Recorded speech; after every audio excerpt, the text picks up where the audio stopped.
ஒன்று ராஜாக்கள் 17ஆம் அதிகாரம் 1 சில வசனங்களை நாம் பார்க்க போகிறோம். கீலேயாத்தின் குடிகளிலே திஸ்பியானா எலியா ஆகாபை நோக்கி, என் வாக்கின்படியே அன்றி இந்த வருஷங்களிலே பனியும் மழையும் பெய்யாதிருக்கும் என்று இஸ்ரவேலின் தேவனாகிய கர்த்தருக்கு முன்பாக நிற்கிற நான் அவருடைய ஜீவனை கொண்டு சொல்லுகிறேன் என்றான். பின்பு கர்த்தருடைய வார்த்தை அவனுக்கு உண்டாயிற்று. அவர், நீ இவ்விடத்தை விட்டு கீழ்திசையை நோக்கி போய் யோர்தானுக்கு நேராயிருக்கிற கேரித் ஆற்றண்டையில் ஒளிந்து கொண்டிரு. அந்த ஆற்றின் தண்ணீரை குடிப்பாய். அங்கே உன்னை போஷிக்க காகங்களுக்கு கட்டளையிடுவேன் என்றார். அவன் போய் கர்த்தருடைய வார்த்தையின்படியே யோர்தானுக்கு நேராயிருக்கிற கேரித் ஆற்றண்டையிலே தங்கியிருந்தான். காகங்கள் அவனுக்கு விடியற்காலத்தில் அப்பமும் இறைச்சியும் சாயங்காலத்தில் அப்பமும் இறைச்சியும் கொண்டு வந்தது. தாகத்திற்கு அந்த ஆற்றின் தண்ணீரை குடித்தான். தேசத்தில் மழை பெய்யாதபடியினால் சில நாளுக்கு பின் அந்த ஆறு வற்றி போயிற்று. ஆமென். சொல்லுங்க ஆமென். சத்தமா சொல்லுங்க ஆமென். ஹல்லேலூயா. தீர்க்கதரிசியாகிய எலியா, அந்நாட்களிலே மழை இல்லை. அவன் சொல்லுகிறான், கர்த்தருடைய வார்த்தையை கொண்டு அவருடைய ஜீவனை கொண்டு சொல்லுகிறேன், பனியாகிலும் மழையாகிலும் பெய்யாது இருக்கும் என்று இஸ்ரவேலின் தேவனாகிய கர்த்தருக்கு முன்பு நிற்கிற நான் அவருடைய ஜீவனை கொண்டு சொல்லுகிறேன் என்று சொன்னான். ஆமென். போது அந்த நாட்களிலே மழை பனி இல்லை, தேசம் வறட்சியில் போகிறது. அப்போது தேவனுடைய தீர்க்கதரிசியாகிய எலியாவை கர்த்தர் காகங்களை கொண்டு போஷித்தாராம். ஆமென். காகங்களை கொண்டு அவனை போஷித்தார். எல்லா வேளையும் அவனுக்கு வேண்டிய உணவு ஆகாரம் வந்தது. அற்புதம் நடந்துட்டே இருந்தது. திடீரென்று அந்த அற்புதம் இப்போது நிறுத்தப்பட்டு அடுத்த ஒரு அற்புதத்துக்கு நேராய் அவனை திருப்புகிறார். நாம் நம்முடைய வாழ்க்கையில் அனுதினமும் புதிய புதிய அற்புதங்களை நம் வாழ்க்கையில் பார்ப்பதற்கு தான் புதிய புதிய காரியங்களை நாம் சந்திக்கிறோம். அந்த சூழ்நிலைகள் நம் மன நோவுக்கு அல்ல, நம்மை இன்னும் படிப்படியாக நம்மை உயர்த்துவதற்காகவே. சூழ்நிலையை நீங்கள் எப்படி பார்க்கிறீர்களோ அப்படிதான் உங்களுடைய வாழ்க்கை மாறிக்கொண்டிருக்கும். இன்றைக்கு நீங்கள் ஒன்றை மனதுக்குள் ஆழமாய் புரிந்து கொள்ள வேண்டும். நீங்கள் ஆராதிக்கிற இயேசு எல்லாவற்றையும் ஜெயித்து முடித்தவர். அவர் எல்லாவற்றையும் ஜெயித்து முடித்தார். அவர் எல்லாவற்றையும் ஜெயித்தார் என்றால் இன்றைக்கு அவரை விசுவாசிக்கிற உங்களுடைய வாழ்க்கையில் நிற்கிற மலை போன்ற பிரச்சனைகள் அவருடைய பார்வைக்கு அது ஒரு பெரிய பிரச்சனை இல்லை. அவருக்கு இருக்கிற ஒரே பிரச்சனை, நீ என்னைக்கு அவரை விசுவாசிப்ப. அவர் வார்த்தையை நீ பேச ஆரம்பிக்கும் போது உன்னுடைய வாழ்க்கையில் வீசுகிற பெரும் பேரழிவுகள் நாசமோசங்களை நீ ஜெயித்து எளிதாய் கடந்து செல்ல முடியும். இந்த எலியா முதல் துவக்கத்திலே சொல்கிறான், கர்த்தருக்கு முன்பதாக அவருடைய ஜீவனை கொண்டு நான் சொல்லுகிறேன் என்று சொன்னான். ஒரு தெய்வ மனுஷன்தான், ஜீவனை கொண்டு சொல்லுகிறேன் என்று சொல்லுகிறான். இன்றைக்கும் உங்களுக்குள்ளும் எனக்குள்ளும் அவருடைய ஜீவ வார்த்தை இருக்கிறது, அவருடைய ஜீவ ஊற்று இருக்கிறது, அவருடைய ஜீவன் நமக்குள் இருக்கிறது. ஆமென் சொல்லுங்க பார்க்க. இன்றைக்கு நீங்கள் அவருக்குள் வாழ்கிறீர்கள், அவருடைய ஜீவன் இருக்கிறது. ஆனால் சூழ்நிலை நம்முடைய வாழ்க்கையினுடைய விசுவாசத்தை புரட்டி போடுகிறது. சூழ்நிலையை கண்டு நமக்குள் இருக்கிற நம்பிக்கை அப்படியே சரிந்து போகிறது. இன்றைக்கு நாம் அதிலிருந்து மாறி ஒரு புதிய மனிதர்களாய் நாம் மாற வேண்டும். தினமும் இயேசு எனக்கு கரம் பிடித்து என்னை அற்புதத்துக்குள் நடத்தி செல்வார் என்ற அந்த நிச்சயத்துக்குள், அந்த நம்பிக்கைக்குள் நீங்கள் வரும்போது தான் ஒரு புதிய காரியம் உங்களுக்குள்ளாக துவங்குவதை நீங்கள் பார்ப்பீர்கள். இந்த எலியா சொல்லுகிறான், அவருடைய ஜீவனை கொண்டு நான் சொல்லுகிறேன், மழையும் பனியும் இல்லை என்று தீர்க்க தரிசனம் சொல்லும்போது இந்த எலியாவுடைய வாழ்க்கையிலே அடுத்த வேளை அவன் உணவு எங்கிருந்து வரும் என்று கர்த்தர் சொல்லவில்லை. ஆனால் அவனுடைய வாழ்க்கையில் அவர் சொன்னது, நீ கேரின் ஆற்றண்டை ஒளிந்திரு. அப்போது காகங்கள் விடியற் காலத்தில் அப்பம் இறைச்சி கொண்டு வந்தது. காலையில் அது வரும்னு எலியாவுக்கு தெரியாது. ஆமென். நீ மறைஞ்சிரு என்று சொன்னார். அப்படி என்றால் உங்களை என்னையும் அவர் உங்கள் வீட்டில் இருக்கிறவர்களை காட்டிலும், தகப்பன் தாய் புருஷன் பிள்ளைகளை காட்டிலும் அக்கறை உள்ளவர் அவர் நம்மேல். ஆமென். அவர் நம்மேல் அவ்வளவு அக்கறை உள்ளவர். ஏனென்றால் நீங்கள் ஜெபிக்கிறீர்கள், நீங்கள் சபைக்கு வருகிறீர்கள், நீங்கள் வேதம் படிக்கிறீர்கள், நீங்கள் பரிசுத்தாவில் இருக்கிறீர்கள், இயேசுவையே உங்கள் தெய்வமாய் நீங்கள் சொந்த தெய்வமாய் ஏற்றுக்கொண்டிருக்கிறீர்கள். ஆகையால் உங்கள் மேல் அவர் அக்கறை உள்ளவராய் இருக்கிறார்.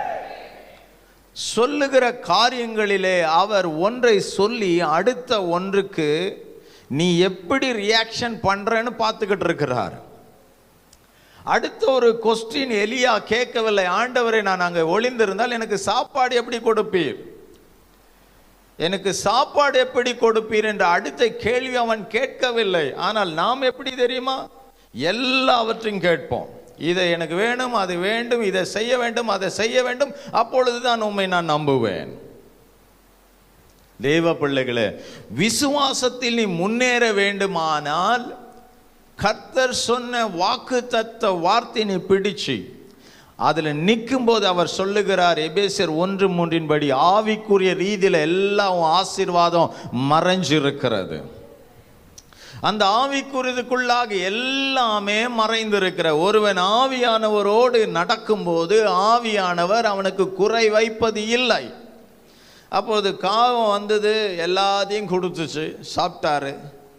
அப்புறம் கேரின் ஆற்றை தண்ணீரை குடிச்சாரு. தண்ணி வற்றி போகிற அளவுக்கு அங்கே ஆகாரம் அவனுக்கு கிடைச்சிருந்திருக்கு. அத்தனை நாள் அங்கே எலியாவுக்கு அந்த காகம் சாப்பாடு கொடுத்துட்டு இருந்திருக்கு. சில நேரங்களில் நான் நல்லா தான் இருந்தேன், நல்லா தான் போயிட்டு இருந்தது, இப்போ அப்படியே எல்லாமே இன்னும் மோசமாக போயிடுச்சு. ஏதோ கொஞ்சம் வந்துன்னு இருந்தது, அதுவும் முடிஞ்சு போச்சு. தேவ பிள்ளையே, வாழ்க்கையில் ஒவ்வொன்று முடியும் போது அடுத்த ஒன்றுக்காய் ஆண்டவருடைய சத்தத்தை கேட்க நீ தயாராய் இருக்க வேண்டும். அப்போது ஆண்டவராய் இயேசு உன்னுடைய வாழ்க்கையில ஒவ்வொரு நிலையிலையும் ஒவ்வொன்றை சொல்லி கொடுக்க ஆசைப்படுகிறார். அவர் ஒவ்வொன்றை சொல்லி கொடுக்க ஆசைப்படுகிறார் என்றால் நீ அவர் சத்தத்தை கேட்க பழக வேண்டும். புரியுறவங்கெல்லாம் ஒரு ஆமென். ஹல்லேலூயா. இன்றைக்கு நீங்கள் சந்தித்து கொண்டிருக்கிற பிரச்சனைகளை தான் நான் பேசுகிறேன். சில காரியங்கள் வந்திருந்தவைகள் எல்லாம் இன்னும் மோசமான நிலைமைக்கு போயிட்டு இருக்கோம். ஆனால் இன்னைக்கு ஆவியானவருடைய பிரச்சனை உங்க கூட இருக்கனால உங்களை அவர் கைவிட மாட்டார். காகங்கள் விடியற்காலம் அப்பம் இறைச்சியும் சாயங்காலத்தில் அப்பம் இறைச்சியும் கொண்டு வந்து கொடுத்து கொண்டே இருந்தது. ஆனால் தண்ணீரோ அவன் கேரின் ஆற்றின் தண்ணீரை குடித்து கொண்டே இருந்தான். நல்ல சாப்பாடு தான், பக்கத்தில் சொல்லுங்க, நல்ல சாப்பாடு தான். ஆண்டவர் கொடுத்தது நல்ல கறியும் தோசையும் தான் கொடுத்துருக்கிறார். ஆமென். நல்ல கறியும் தோசையும் தான் கொடுத்துருக்கிறார். யோசிச்சு பாருங்க, எங்கே போய் கறி வாங்கி சமைச்சு எங்கேருந்து மாவு அரைச்சி தோசை பண்ணி இவ்வளோ வெயிட் அது கொரியர் மாதிரி கொண்டு வந்து வேலை பண்ணியிருக்கு பாருங்க. இன்றைக்கு நம்ம மேல ஆண்டவர் அவ்வளோ அக்கறை வைக்கிறார். விசுவாசத்தில் எவ்வளோ நாம் வளருகிறோமோ அவ்வளவும் பெரிய காரியங்களை, நம்ப முடியாத காரியங்களை நீங்களும் நானும் பார்க்க முடியும். விசுவாசத்திலே வளர வேண்டும். விசுவாசத்திலே வளரும் போது தான் விசுவாசமானது பெரிய காரியங்களுக்குள் உன்னை கொண்டு செல்லும். ஏன் விசுவாசத்தில் வளர முடியவில்லை? விசுவாசம் என்ன செய்கிறது? சூழ்நிலை ரொம்ப மோசமான நிலைமையில உன்னை நிறுத்தி இருக்கும்போது அந்த விசுவாசம் பயன்படுத்துவதற்கு எல்லாருக்கும் பிடிப்பதில்லை. கொஞ்சம் பிரச்சனை வரும்போதே மாறினே இருக்கணும், அப்பதான் நல்லா இருக்கும். ஆனால் சில பிரச்சனைகள் அது நம்முடைய சிந்தைக்கு ஏற்றுக்கொள்ளவே கொள்ளாது. ஐயோ இதெல்லாம் என்னால் தாங்க முடியாது, இப்படி போனால் அப்படின்னது கடவுள் இருக்கிறாரு, கடவுள் ஏன் இப்படியெல்லாம் கொடுக்குறாருன்னு அவரை கொஸ்டின் பண்ண ஆரம்பிச்சிடுவோம். ஆனால் ஆண்டவர் அப்படி இல்லை.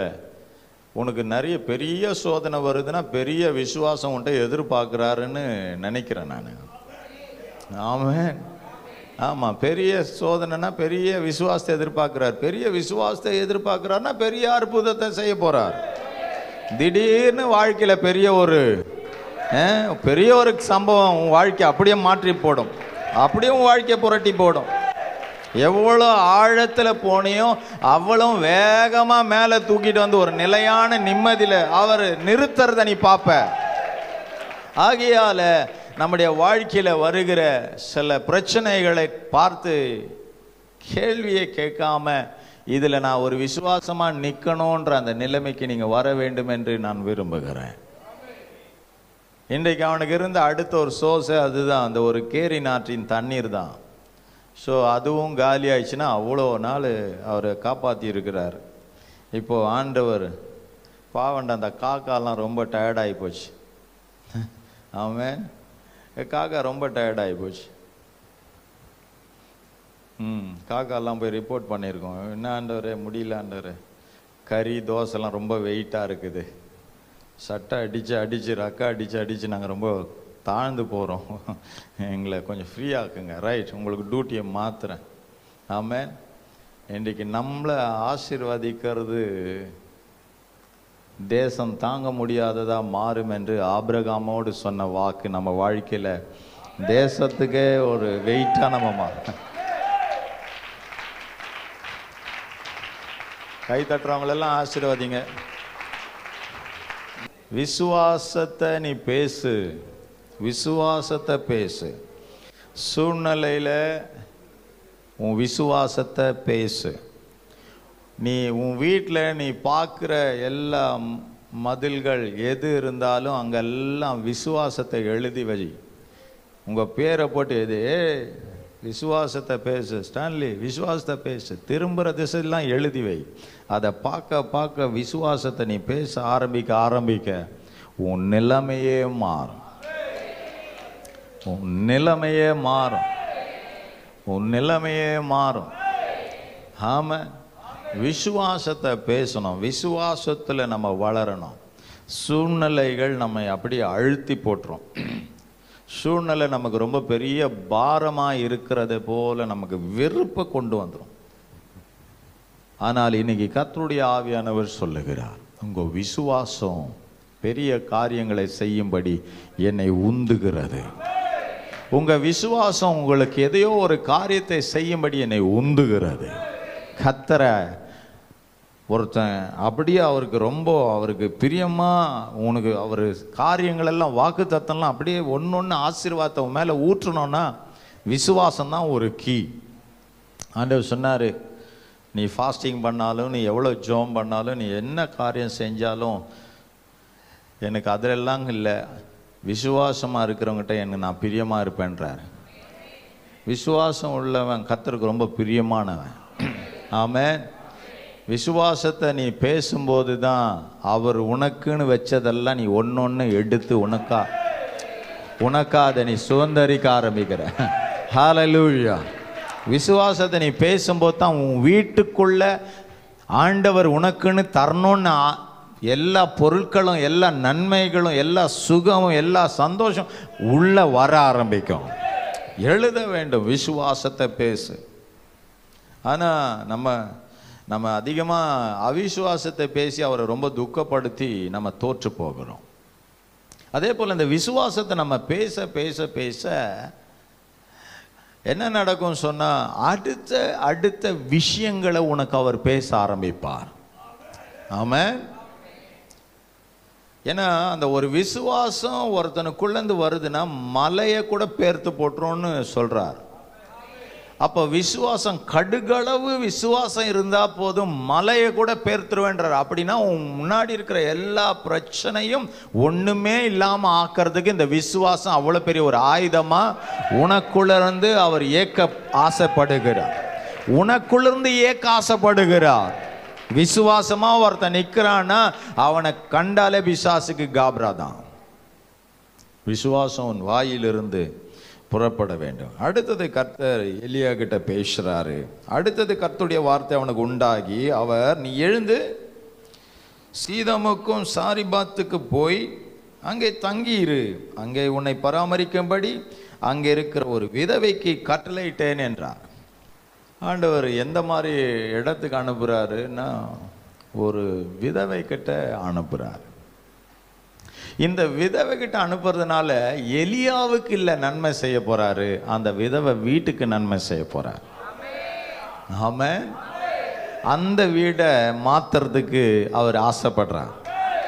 இப்போ அங்க அவள் என்ன செய்கிறாள் என்றால், அப்படியே அவன் எழுந்து சாரிபாத்துக்கு போனான். அந்த பட்டணத்தின் ஒளிமுக வாசலுக்கு அவன் வந்தபோது அங்கே ஒரு விதவை விறகு பொறுக்கி கொண்டிருந்தாள். அவன் அவளை பார்த்து கூப்பிட்டு, நான் குடிக்கிறதற்கு கொஞ்சம் தண்ணீர் ஒரு பாத்திரத்தில் எனக்கு கொண்டு வா என்றான். கொண்டு வர அவள் போகிற போது அவன் அவளை நோக்கி கூப்பிட்டு, கொஞ்சம் அப்பமும் உன் கையிலே எனக்கு கொண்டு வா என்றான். அதற்கு அவள், பானையில் ஒரு பிடி மாவும் கலயத்தில் கொஞ்சம் எண்ணெயுமே அல்லாமல் என்னிடத்தில் ஒரு அடையும் இல்லை என்று உம்முடைய தேவனாகிய கர்த்தருடைய ஜீவனை கொண்டு சொல்லுகிறேன்.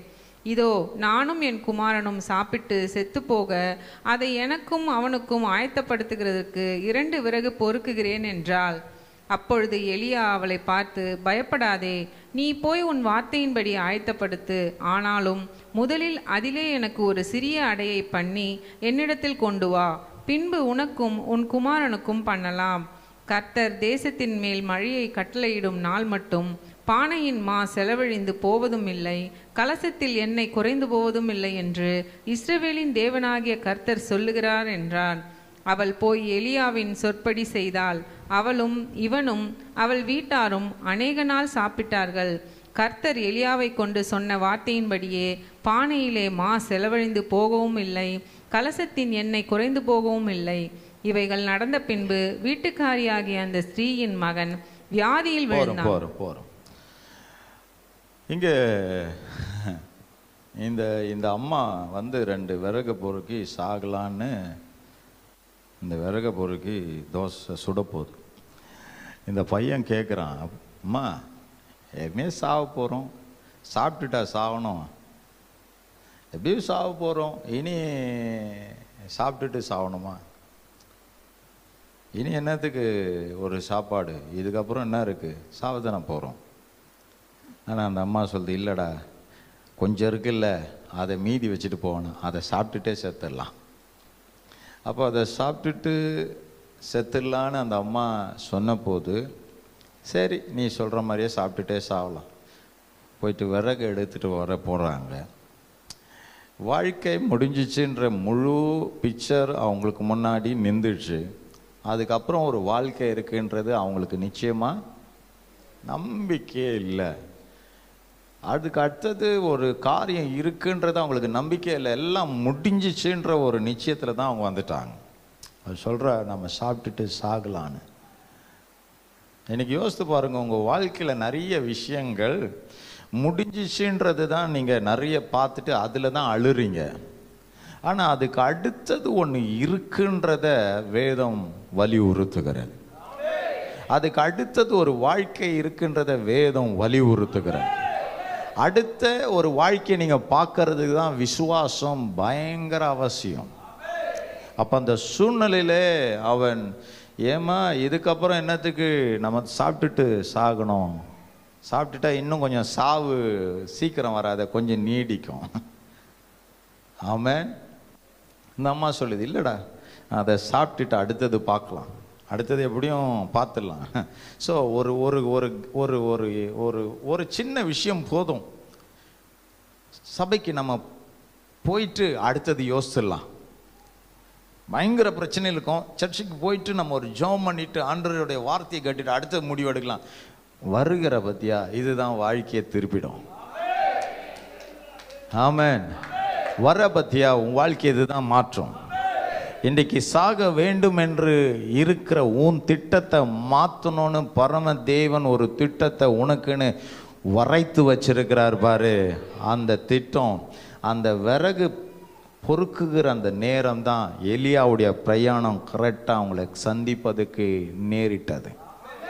சில நேரங்களில் நமக்கு புரியாது, ஏதோ நடக்குதுன்னு நினைப்போம். ஆனால் உனக்கு முன்னாடி ஒரு திட்டம் வச்சிருக்கிறாரு.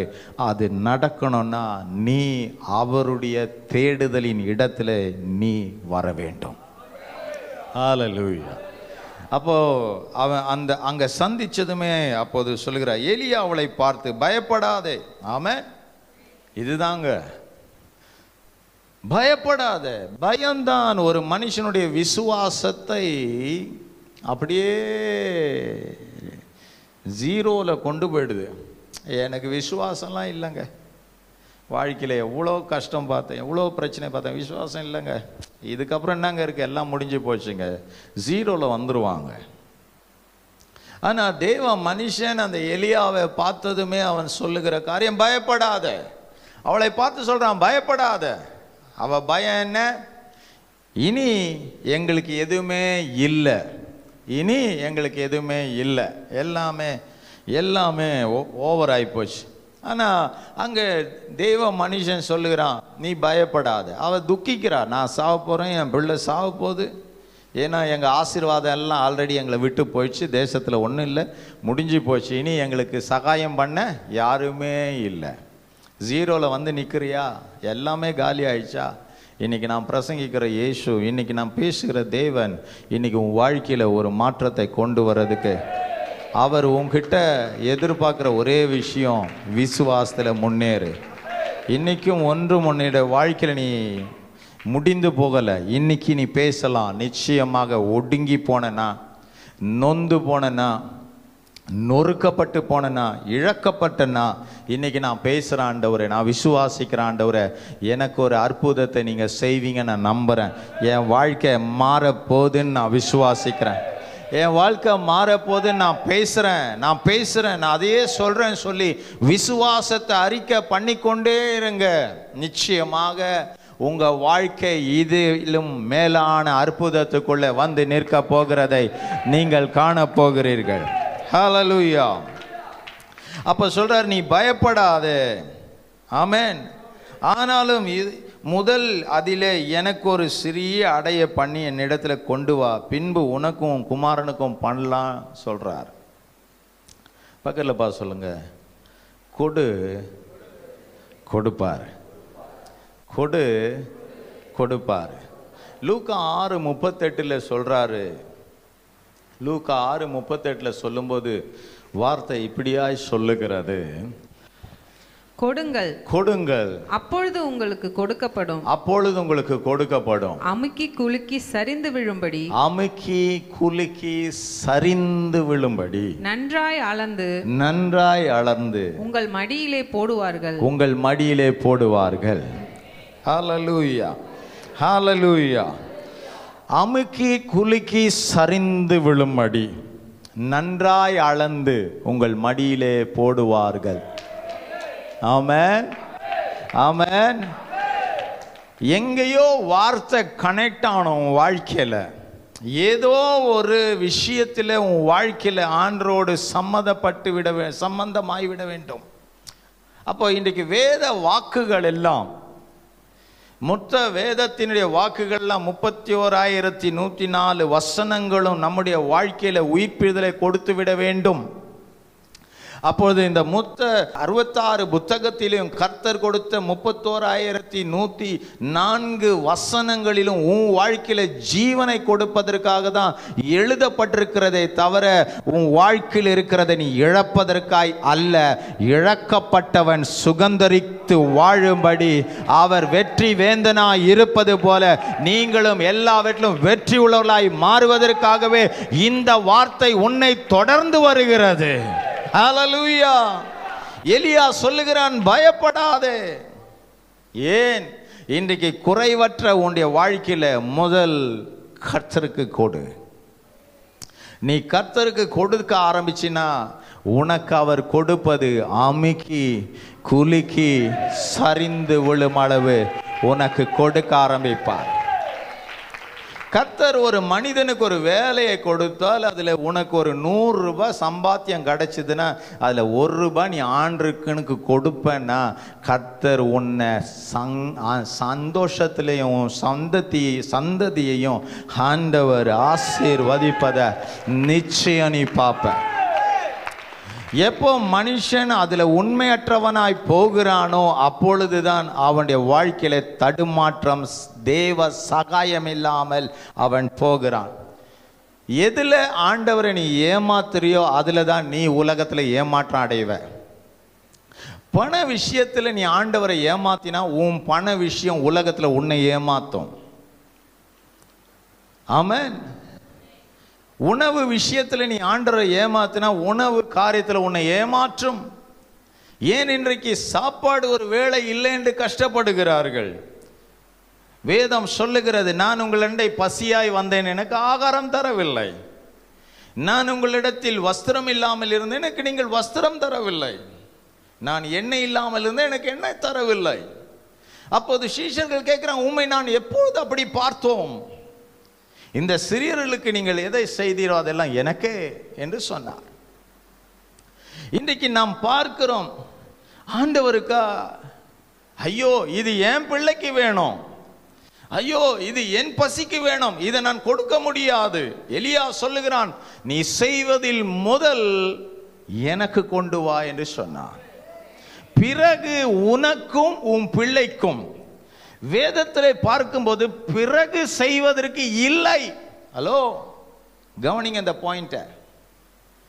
முதல் செய்கிறது எனக்கு கொண்டு வா, பிறகு உனக்கும் உன் பிள்ளைக்கும் என்று சொல்கிறார். பிறகு அவனுக்கும் அவள் பிள்ளைக்கும் செய்வதற்கு இல்லை. ஏனென்றால் கொஞ்சம் மாவு கொஞ்சம் எண்ணெய் தான். இல்லை, அடுத்தது நமக்கு தெரியாது. ஆனால் அடுத்ததுல தான் விசுவாசத்தினுடைய கீ இருக்கிறது. அடுத்ததுல தான் விசுவாசத்தினுடைய கீ இருக்கிறது. இன்னைக்கு நாம் என்ன சொல்லுகிறோம்? ஐயோ நான் ஆண்டருக்கு கொடுக்கணும் தான் இருந்தேன், ஆனா அதுக்குள்ள ஒரு தேவை வந்துச்சு, எல்லாமே போயிடுச்சு. இதுதான் வஞ்சிக்கிற ஆவி. இதுதான் உன்னுடைய ஆசீர்வாதத்தை தடை பண்ணுகிற சூனியம். தேவ பிள்ளையே, கர்த்தர் உனக்கு கொடுப்பதிலே உன்னை அவர் கவனிக்கிறார். நீ உண்மையா இருக்கிறியா? அதுக்கு தான் ஆண்டவர் சொன்னாரு, கொஞ்சத்துல நீ உண்மையா இருந்துட்டீன்னா உன்னை நான் அடுத்தது நான் நினைக்கிற அளவுக்கு உன்னை நான் உயர்த்துவதற்கு உன்னை நான் நம்ப முடியும். கொஞ்சத்துல நீ உண்மையா இருந்துட்டீன்னா அடுத்தது உன்னை நான் படிப்படியாக உயர்த்துவதற்கு என் இருதயம் வாஞ்சிக்கிறது. அப்ப என்ன சொல்றாரு? அடுத்தது உன்னை கொஞ்சத்தில் உண்மையே இருந்த உன்னை அநேக காரியங்களை உனக்கு தந்தாலும் நீ கரெக்டா இருப்பேன்னு தெரியும். ஆனால் அநேகத்தின் மேல உன்னை அதிகாரியா வைக்கிறேன்னா ஒரு பிசினஸ்ல ஒரு பெரிய டாப் லெவலே உனக்கு கொடுப்பாரு. ஒரு சிறிய தொழிலை கொடுத்தேன்ட்டு உன்கிட்ட 4 தொழிலை கொடுக்கிறவரா மாற்றுவாரு. 2 பேரை வச்சு வேலை செஞ்ச உன்கிட்ட 30 பேர் வேலை செய்கிற அளவுக்கு உன்னை எஜமானா மாற்றுவாரு. காரணம் உண்மை உன்னில் இருப்பதினால தான். இன்னும் சிலருக்கு ஒரு வேலையை வேண்டும் என்று கேட்பார்கள், ஜெபிப்போம், ஆண்டவர் கொடுப்பார். அந்த வேலையை கிடைச்சதும் எங்க சர்ச்சுக்கு வரல, இல்லை வேலை பாஸ்டர். ஏன் சர்ச்சுக்கு வரல? ஐயோ இன்னைக்கு ஒரு வேலை பாஸ்டர். கர்த்தரை ஏமாற்றுகிறார்கள். உண்மையை தவற அந்த நாள் சம்பாதித்த பணம் அவருக்கு கரத்தில் வந்தது. அடுத்த சம்பாத்தியத்துடைய உயர்வுகளை தேவன் கொடுக்காமல் அவர் மௌனமாகிறார். ஏனென்றால் அவரை ஏமாற்றுகிறவனுக்கு அவர் செவி கொடுப்பதில்லை. ஏனென்றால் உண்மை தவறுகிறார்கள். உண்மை உள்ளவனை தான் ஆண்டவர் ஆசீர்வதிப்பார். ஐயோ இன்றைக்கு ஞாயிற்றுக்கிழமை, இன்றைக்கு டபுள் பிளஸிங்கான பணம் எனக்கு வந்தாலும் அது எனக்கு முக்கியம் இல்லை.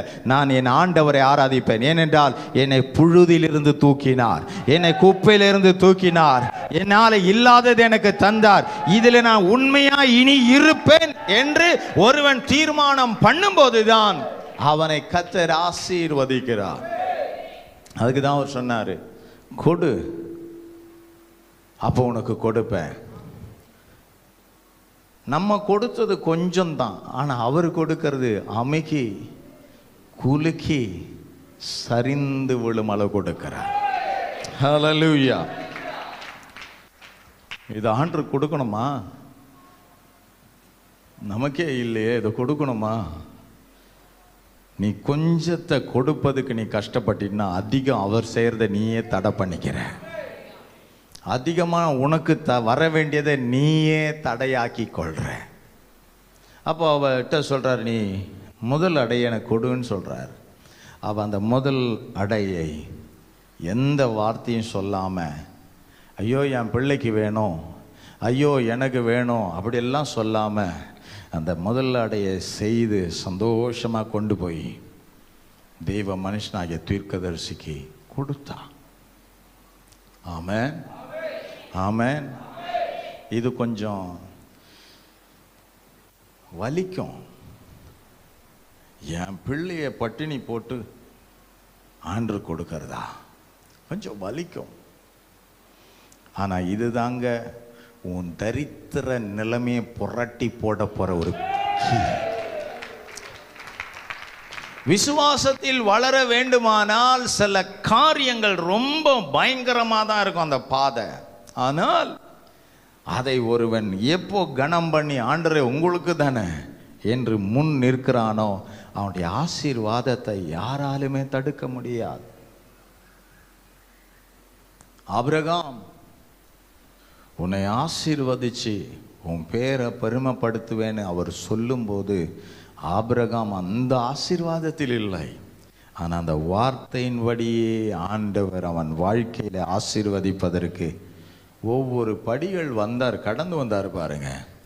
அடுத்தது முழுமையான ஆசீர்வாதத்தை பெறதுக்கு அவர் வச்ச ஒரு டெஸ்ட் என்னன்னா, உன் பிள்ளையை எனக்கு பலி கொடுனார்.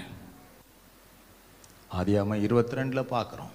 ஆபிரகாம் உன் பிள்ளையை எனக்கு பலி கொடு. 1ஆம் வசனத்தை படிங்க. 22:1. அவனை சோதித்தார். இந்த காரியங்கள் நடந்த பின்பு தேவன் ஆபிரகாமை சோதித்தார். கர்த்தர் ஆபிரகாமை சோதித்தார். கர்த்தர் ஆபிரகாமை சோதித்தார். ஆமென், ஆமென், ஆமென். அப்போ சோதித்தார். எப்படி எனில் அவர் அவனை நோக்கி ஆபிரகாமே என்றார். அவன் இதோ அடியேன் என்றான். அப்பொழுது அவர் உன் புத்திரனும் உன் ஏகசுதனும் உன் நேசகுமாரனும் ஆகிய ஈசாக்கை நீ இப்பொழுது அழைத்து கொண்டு மோரியா தேசத்துக்கு போய் அங்கே இந்த ஸ்டோரி எல்லாம் சொல்லும்போது கர்த்தர் ஆபிரகாமை சோதித்தார். ஆபிரகாம் கிட்ட நான் உன்னை சோதிக்கிறேன் ஆபிரகாம்னு சொல்லலை. ஆபிரகாமை அவர் மைண்டில் வச்சுட்டார். ஆபிரகாம் இன்னும் ஒரு உண்மை உள்ள மனுஷனா, ஒரு பெரிய நிலை குறவனா உன்னை நான் கொண்டு நிறுத்துவதற்கு இந்த ஒரு டெஸ்ட். ஆபிரகாமை சோதித்தார் என்றால் ஆபிரகாமை அந்த நிலைக்கு கொண்டு போக தேவன் மனதில் திட்டம் வைத்துட்டார். திட்டம் வச்சுட்டு அதை பேசுறார். என்ன பேசுறாரு? ஆபிரகாம் நீ என்ன பண்ணு, இப்போது ஆபிரகாமே உன் குமாரனாக உன் ஏகசுதன் உன் நேசகுமாரனாக ஈசாக்கை அழைத்து கொண்டு மோரியா தேசத்துக்கு போய், ஆமென், அங்கே ஒரு குறித்த மலையின் ஒன்றின் மேல் ஏறி இவ்வளோ நேரம் எல்லாமே டிஸ்டர்ப் பண்ணாமல் ஓகே ஆண்டவர், ஓகே ஆண்டவர், ஒரு பெரிய டூர் போகிற சொல்கிறாரு போல இருக்கு, ஏதோ நல்ல விஷயம் சொல்கிறாரு போலன்னு ரொம்ப சந்தோஷமாக தான் கேட்டுட்டு இருக்கிறான். பின்னாடி தாங்க வருது ஒரு பெரிய அதிர்ச்சி. பின்னாடி தான் வருது ஒரு பெரிய அதிர்ச்சி. இதுவரை எல்லாமே நல்லா இருக்குது. ஆபிரகாம் உன் பிள்ளையை கூப்பிட்டுக்கோ, உன் ஏக புலவன் உன்னுடைய செல்ல பிள்ளை கூட்டிக்கோ, நான் காட்டுற மலைக்கு போ. ஓஹோ, என்னவோ ஆண்டவர் செய்ய போறார் போல இருக்குது, என்னோ என் பிள்ளைகிட்ட பேச போறார் போல இருக்கு, என்னென்னோ மனசுக்குள்ள கனவு ஓடி இருக்கும். நாமும் சபைக்குள் வரும்போது இப்படிப்பட்ட கனவுகளோடு தான் வந்திருப்போம். சர்ச்சுக்குள்ளே போகிறேன், ஜெபிக்கிறேன், எல்லாமே மாறப்போது, இதோட நம்ம கஷ்டம் மாறப்போது, எல்லாம் மாறப்போது, எல்லாம் ஓகே தான். ஆனால் உன் வாழ்க்கையில் ஆண்டவர் ஒரு டெஸ்ட் வைக்கிறாரு. அதை நீ தான்னா தான் உனக்குள்ள வந்த விருப்பம் நிறைவேறினதை நீ பார்க்க முடியும். அதுக்கு முழு குடும்பம் இணைஞ்சாதான் ஆண்டவர் உங்களை உயர்த்த முடியும். இல்லாம எத்தனை பேர் ஜெபிச்சாலும், என்ன அபிஷேகம் பெற்ற ஊழியர் ஜெபிச்சாலும், இந்த டெஸ்ட்டை நீ பாஸ் பண்ணாம அந்த ஆசீர்வாதத்தை நீ பெற்றுக்கொள்ள முடியாது. இதுல தான் நிறைய பேர் முன்னேறாமல் பின் வாங்கி ஓடி விடுவார்கள். இதுல தான் அநேகர் தங்கள் வாயினால ஆண்டவரை குறை சொல்லி குற்றம் சொல்வார்கள். அவர் கடவுளா, அவர் கடவுள் அந்த ஒரு குழந்தைய கேட்கிறாரு, இப்படியெல்லாம் செஞ்சாரு என்று தங்களுடைய சொந்த அறிவினால எதையோ பேசி தங்கள் மேல் வர வேண்டிய ஆசீர்வாதத்தை அவர்களே கெடுத்து விடுவார்கள்.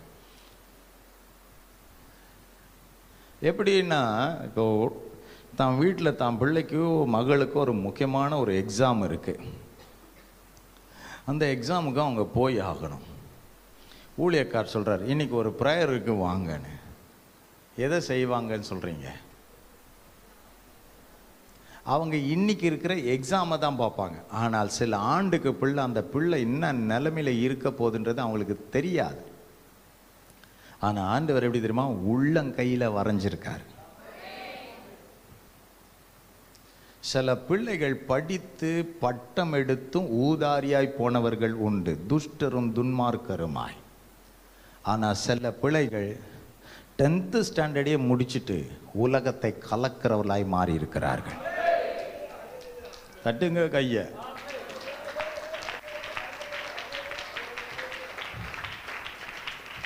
இப்பொழுது அவங்களுடைய ஸ்டேட்மெண்ட் என்னன்னா, இது சரியா, என் புள்ள படிக்கிறதுக்கணும், என் பொண்ணு படிக்கணும்ல, அது முக்கியம் இல்லை. ப்ரேயருக்கு நான் போயிட்டா அப்புறம் அவனுக்கு இது ஆயிடுச்சுன்னா யார் பதில் சொல்கிறது? எவ்வளோ கஷ்டப்பட்டு படிக்கிறே. இந்த கொஸ்டின் உனக்கு மேலே ஆபிரகாம் கேட்டிருக்கலாம். 100 வயசில் ஒரு குழந்தைய நான் பார்க்குறேன், 12 வயசு ஆகிப்போச்சு, வளர்ந்துச்சு, செல்லத்தோடு இருக்கிறேன், இப்போ இதை பலி கொடுன்னு கேட்குறீரே ஆண்டவரே. ஐயா 10th ஒரு பிள்ளை ஒரு முக்கியமான பப்ளிக் எக்ஸாமுக்கு போகிறத நிறுத்துன்னு ஆண்டவர் சொல்கிறதும், ஆபிரகாம் பிள்ளை பலிபீடத்தில் பலிபீடத்தின் மேலே பலி கொடுக்கறதும் ஈக்குவல் தான். எத்தனை பேர் சொல்கிறீங்க பப்ளிக் எக்ஸாம் இருந்தால் கூட ஆண்டு சபைக்கு வான்னு என்கிட்ட பேசினான்னு அனுப்பிடுவேன்னு சொல்கிறவங்க எத்தனை பெற்றோருங்க இருக்கீங்க?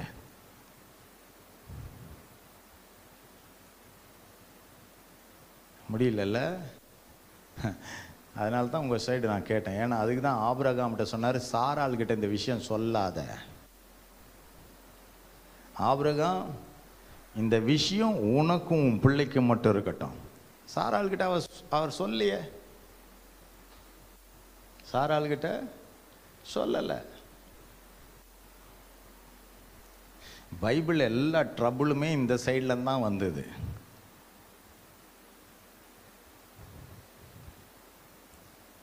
தேவன் படைச்சது ஆதாமை தான். ஏவாள் ஆதாமுக்குள்ளிருந்து வந்தான். ஆமாம், ஆதாம் வஞ்சிக்கப்படலை, ஏவாள் தான் வஞ்சிக்கப்பட்டான்.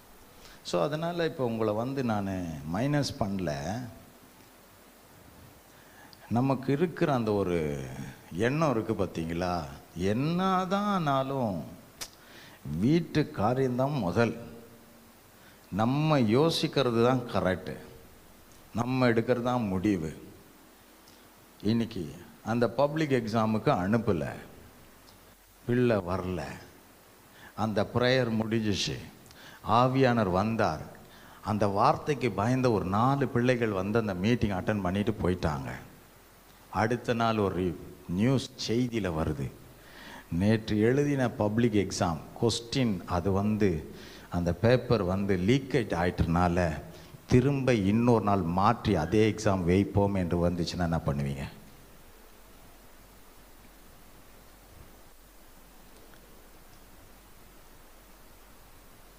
என்ன பண்ணுவீங்க?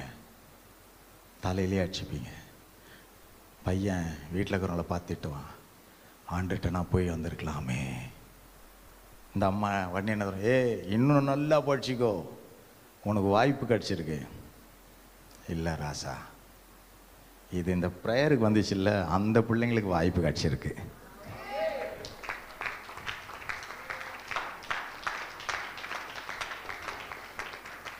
விசுவாசம் கேள்வினால வரும், கேள்விக்கு பதில் வார்த்தையில் வரும். அந்த வார்த்தையை நீ பிடிச்சுக்கொள். வார்த்தையை ஒரு மனுஷன் எப்போ முக்கியத்துவப்படுத்துகிறானோ அப்பொழுதுதான் அவனோடு கூட தேவன் தன் திட்டத்தை நிறைவேற்றுவார். இப்போ விட்ட சொல்றாரு, எலியா பாசனம்மா, நீ செய்ய போற அடையில முதல் எனக்கு கொண்டு வா. எல்லாரும் சொல்லுங்க, முதல் தேவனுக்கு கொண்டு வா, முதல் கர்த்தருக்கு கொண்டு வா. அது எந்த விஷயமானாலும் அதை முதல் ஆண்டருக்கு கொண்டு வா. வாழ்க்கையில் எடுக்கிற எந்த தீர்மானமானாலும், எந்த நிகழ்ச்சிகளானாலும், எந்த சம்பவமானாலும் முதல் ஆண்டவர் சமூகத்துக்கு கொண்டு வா. ஜெபம் பண்ணி தீர்மானம் பண்ணு, ஜெபம் பண்ணி ஆலோசனை கேளு, ஜெபம் பண்ணி யோசித்து செயல்படு. ஜெபம் இல்லாம எந்த காரியம் செய்தாலும் தோற்று போவோம். அவள் அதை கொண்டு வந்தா, செய்தான். எலியா அதை வாங்கி அவன் புசித்தான். புசித்த உடனே என்ன நடக்கிறது? எலியாவுடைய சொற்படியே அவள் போய் செய்தான். எல்லாரும் சொல்லுங்க, எங்க ஊழியக்காரருடைய சொல்படியே கர்த்தர் எங்களுக்கு சொல்லி தருவதை நாங்கள் செய்வோம். எப்போ ஒரு சபைக்கு ஆண்டவருக்கும் ஊழியத்துக்கும் அபிஷேகம் பண்ணப்பட்ட தன் தேவ ஊழியருக்கும் நீங்கள் பயப்படுறீங்களோ, கீழ்ப்படுகிறீங்களோ, மதிக்கிறீங்களோ, மரியாதை செலுத்துறீங்களோ, உங்கள் வாழ்க்கையில் அற்புதங்கள் உண்டாகும். இன்றைக்கி பாருங்கள், கர்த்தர் எலியாவை கொண்டு சொன்ன வார்த்தையின்படியே 16ஆம் வசனத்தை பாருங்கள். கர்த்தர் எலியாவை கொண்டு சொன்ன வார்த்தையின்படியே பானையில் மாவு செலவழிந்து போகவும் இல்லை. இதுதாங்க விசுவாசத்தில் நம்ம பார்க்கறதுக்கு. இந்த விசுவாசத்தை நம்ம பயன்படுத்த ஆரம்பிக்கணும். ஃபெய்த்தை நீங்கள் பேச ஆரம்பிக்கணும். என்கிட்ட குறை வராதுன்னு நீங்கள் பேச ஆரம்பிக்கணும். நான் குறைவு அடைய மாட்டேன்னு பேச ஆரம்பிக்கணும். எனக்கு வறட்சி இல்லை, எனக்கு தரித்திரம் இல்லைன்னு பேச ஆரம்பிக்கணும். பொருளாதாரம் குறைவு இல்லைன்னு பேச ஆரம்பிக்கணும்.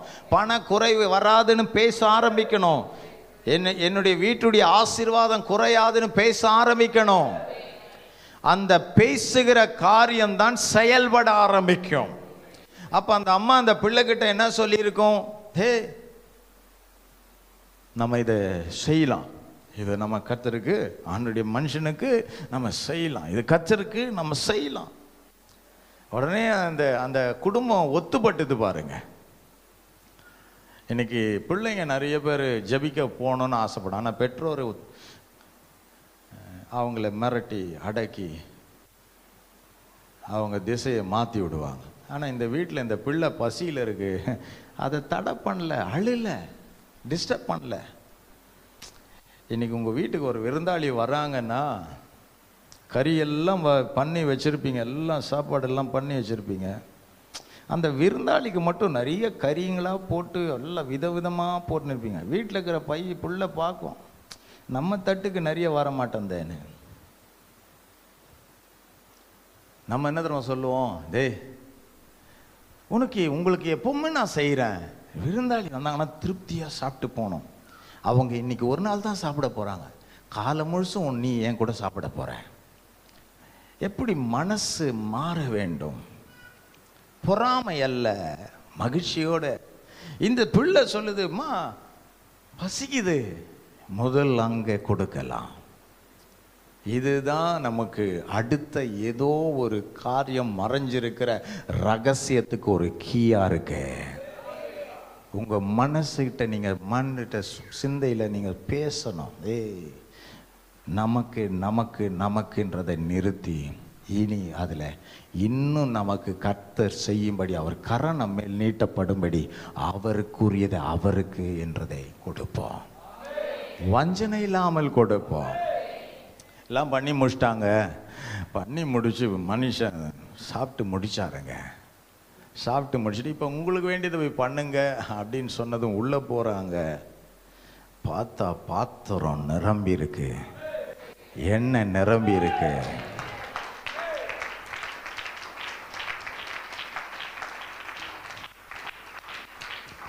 இப்போ உங்களை பார்த்து நான் கேட்குறேன், எலியா சொன்னபோது விறகு எடுத்துட்டு அவங்க வீட்டுக்குள்ளே வந்து எலியாவோடு போன போது, அம்மா தண்ணி எடுக்கும்போது எனக்கு ஒரு அப்பத்தையும் கொண்டு வாணும்போது உள்ளே போன போதே, ஐயா நீங்கள் சொன்ன மாதிரியே பாத்திரத்தில் மாவும் எண்ணெய் நிறைஞ்சி போயிருக்கு, கவலையில் உங்களுக்கு தாராளமாக செய்கிறேன். அது இல்லை, வறட்சியில் பண்ண ஒரு மனசு இருக்கு பார்த்தியா, இந்த மனசு உண்மை உள்ள மனசு, இது உண்மை உள்ள மனது. ஹல்லேலூயா. தனக்கு இல்லைனாலும் பரவாயில்ல, கர்த்தர் என் வீட்டுக்குள் வந்தவரை நான் திருப்தி ஆக்குகிறேன். இன்னைக்கு உங்க வீட்டுக்குள்ள ஒருவர் இருக்கிறாரே, இயேசு. அவர் சுத்தி சுத்தி உங்கள் வார்த்தையை கவனிக்கிறாரு. என்னை விசுவாசமா பேசுறியா? நீ அவர் இருக்கிறார், உன் கண்ணுக்கு தெரியல, ஆனால் நீ சொல்ற ஏசப்பா நம்ம சூழ்நிலையை மாற்றுவா இருப்பார். நான் நம்புகிறேன் ஏசப்பா நிச்சயமாக இதை முடிப்பா இருப்பார். ஏசப்பா நம்ம வாழ்க்கையின் கண்ணீருக்கு பதில் கொடுப்பார்.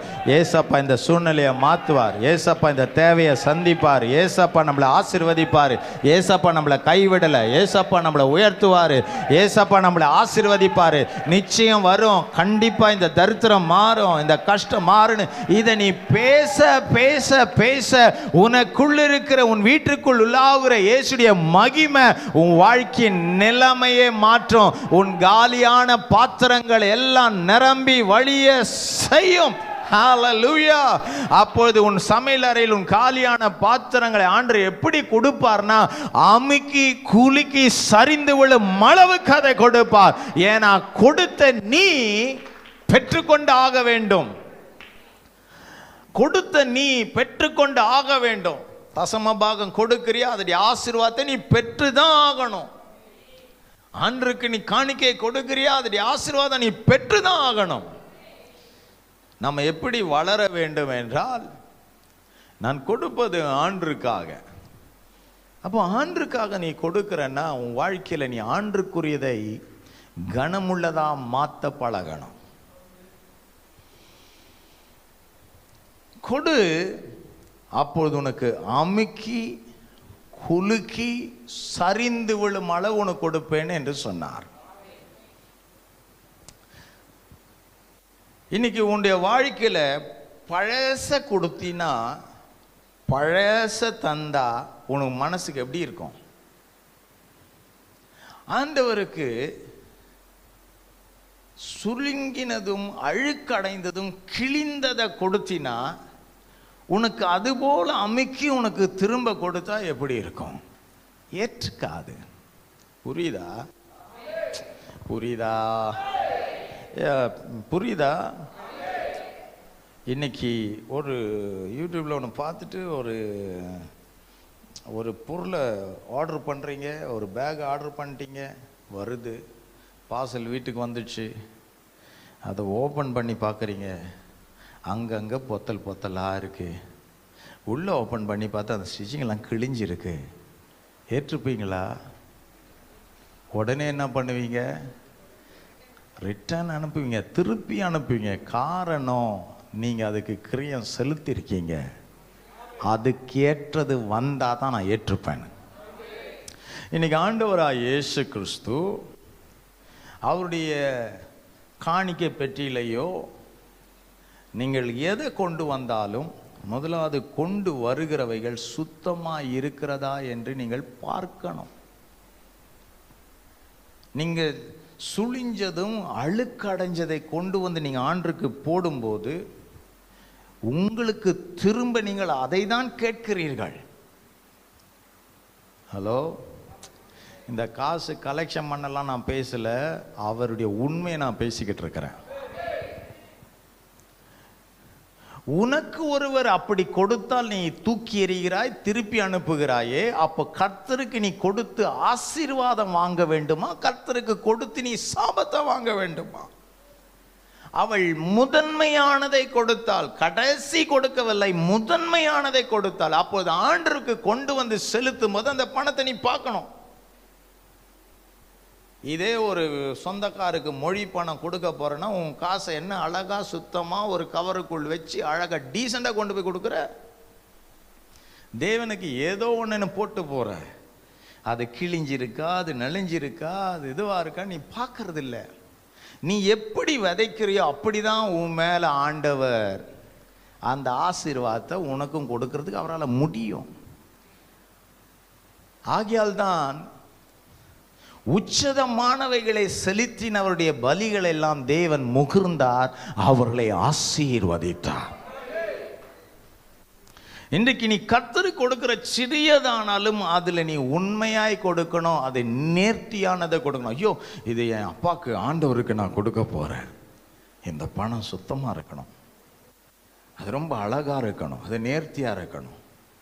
இல்லைன்னா அதை போய் மாற்றி நல்ல காசை வாங்கிட்டு வந்து ஆண்டருக்கு நீ போடும்போது தான் உன் குடும்பத்தில் ஆண்டவர் உனக்கு தேடி வர்றதெல்லாம் நல்லதாகவே இருக்கும்.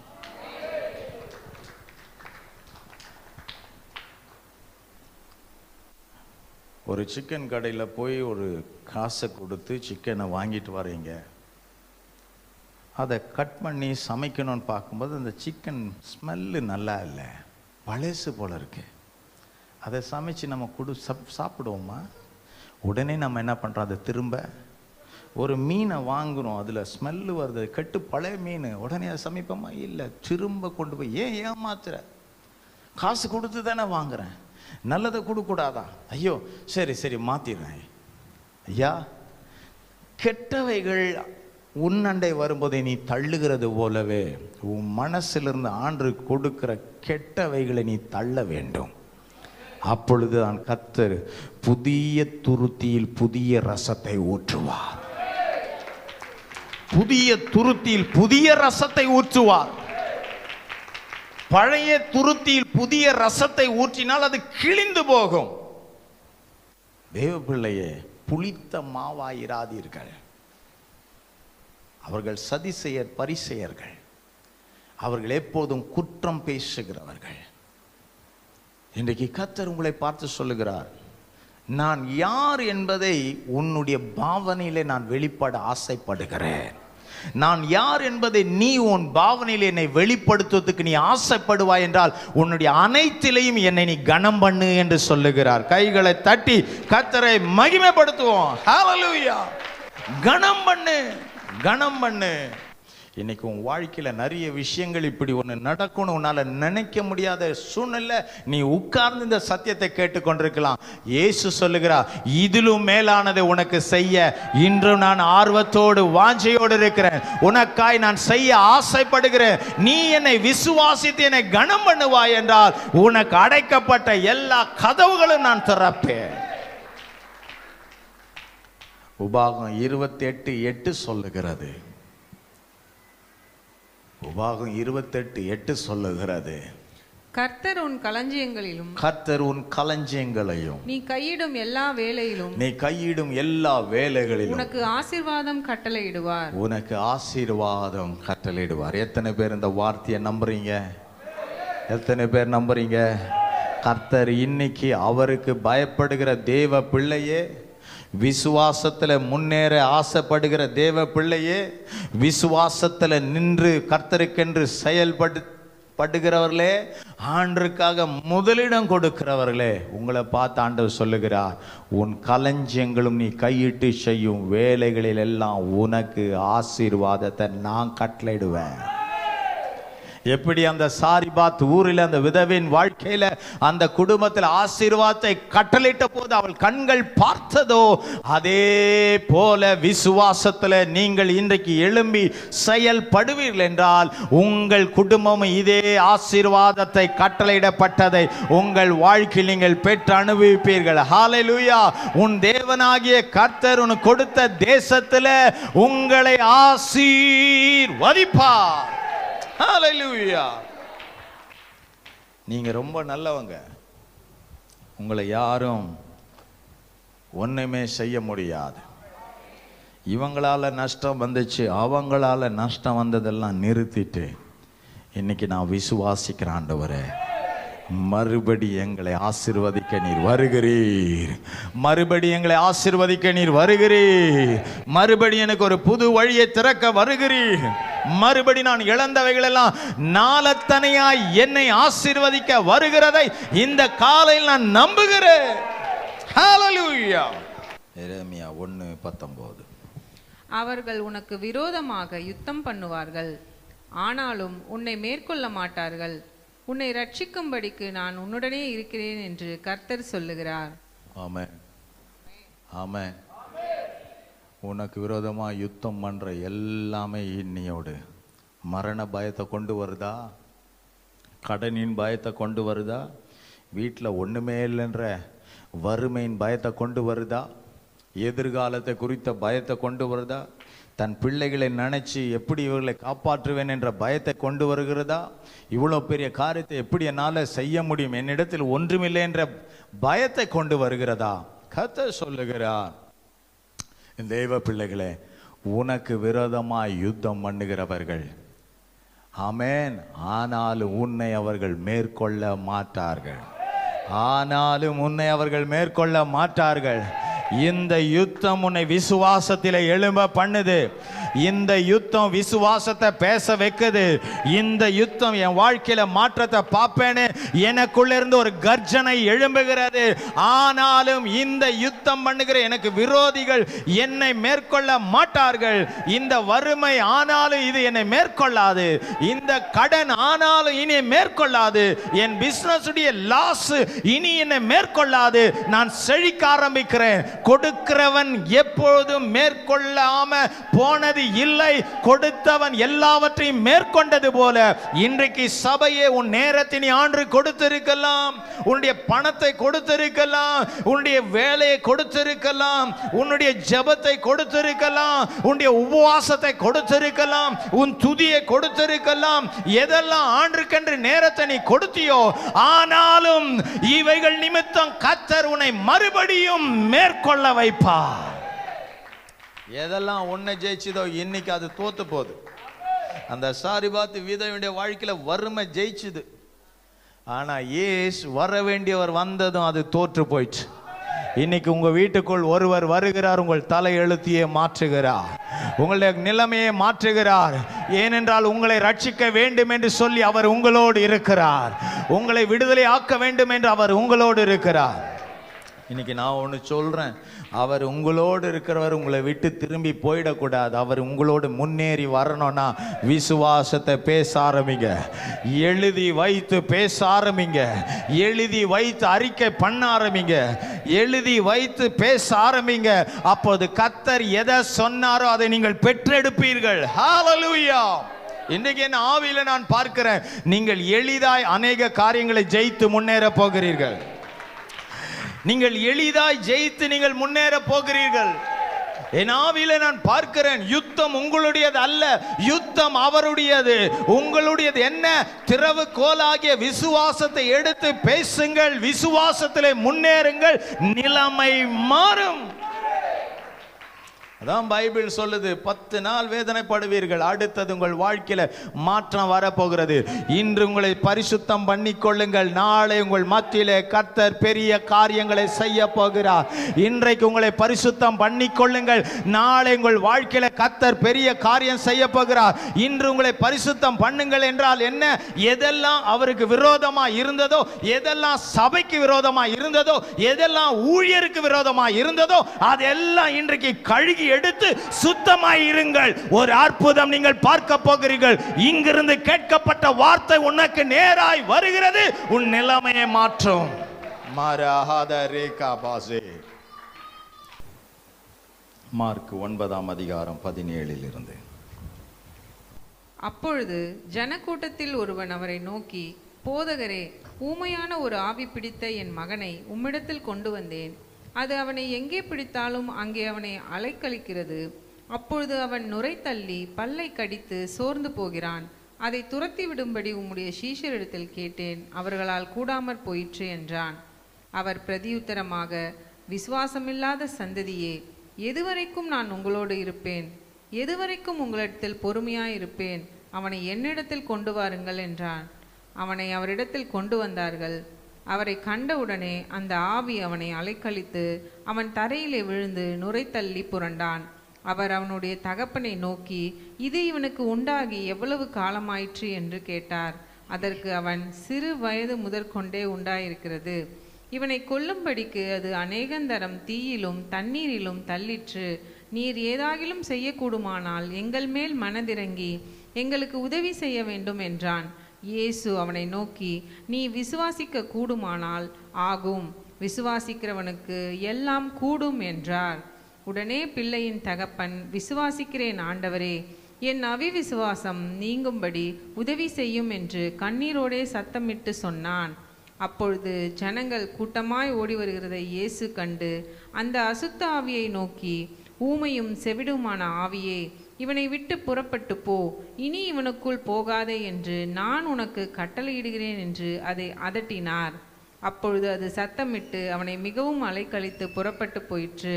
அவன் செத்து போனான் என்று அநேகர் சொல்லத்தக்கதாக செத்தவன் போல் கிடந்தான். இயேசு அவன் கையை பிடித்து அவனை தூக்கினார். உடனே அவன் எழுந்திருந்தான். ஹல்லேலூயா, ஹல்லேலூயா, ஹல்லேலூயா.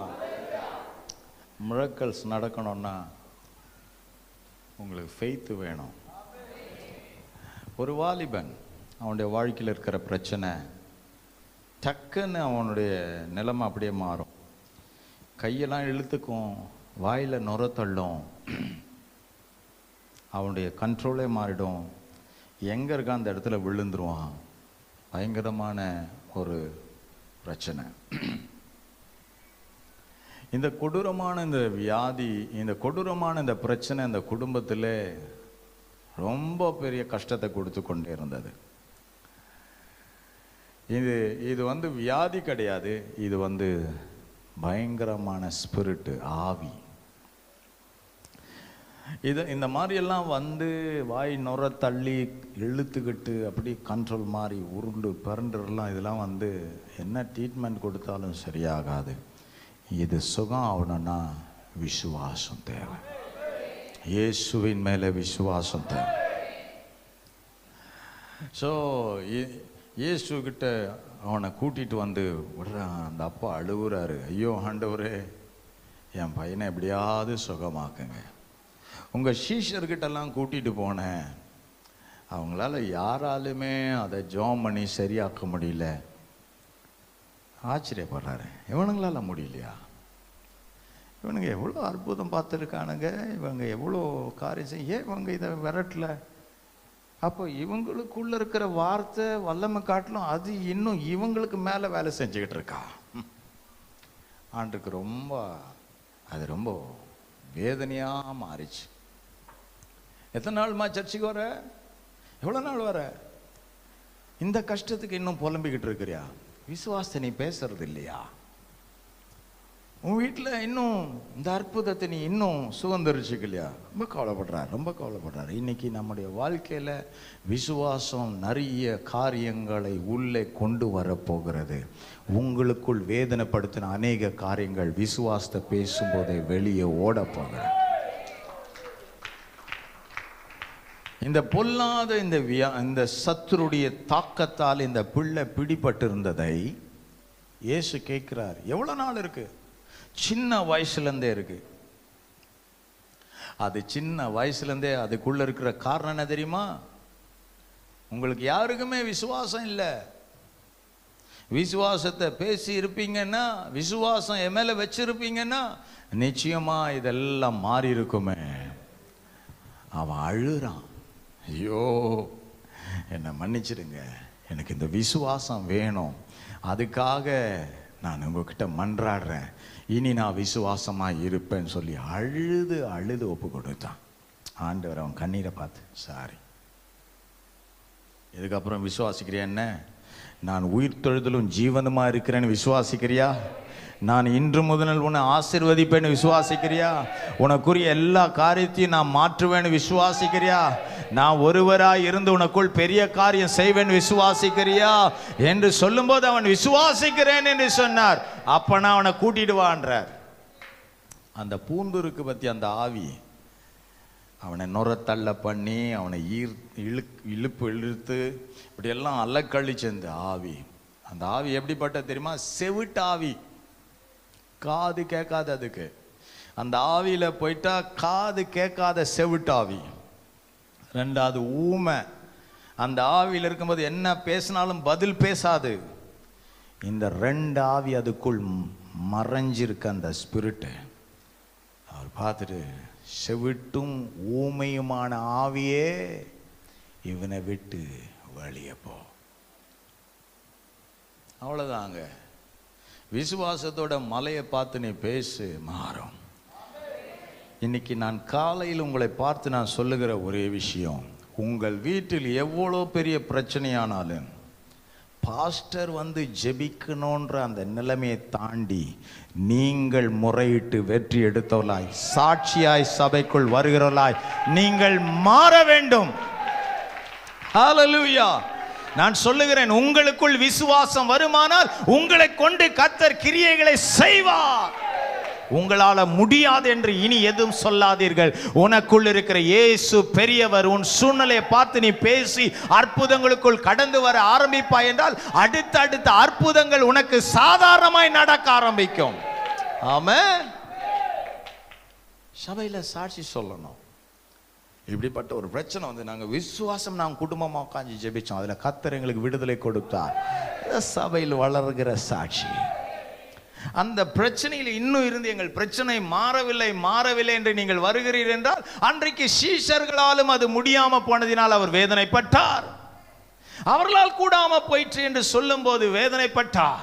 இன்றைக்கு உங்களுடைய சின்ன சின்ன பிரச்சனையானாலும் பெரிய பிரச்சனையானாலும் இன்றைக்கு உங்களுக்குள்ள உங்கள் வீட்டில் இருக்கிற இயேசு உங்கள் நிலைமையை மாற்றுவதற்கு அவர் உங்களோடு இருக்கிறார். வேதம் சொல்லுகிறது அவர் மரண பரியந்து உங்களோடு இருக்கிறார், சகல நாட்களும் உங்களோடு இருக்கிறார். அவர் உங்களோடு இருப்பதினால் உங்கள் வாழ்க்கையில் எல்லாவற்றையும் நீங்கள் மாற்ற முடியும். நீங்கள் சாதாரணவர்கள் அல்ல, ஆண்டவர் உங்களோடு இருக்கிறார். இயேசு உங்களோடு இருக்கிறார். அவன் கெஞ்சினான், ஆண்டவரே என் அவிசுவாசம் மாறும்படி எனக்காய் ஜெபியும். ஆண்டவர் அவனை மாற்றினார், அவனுக்காய் ஜெபித்தார். ஆமென்.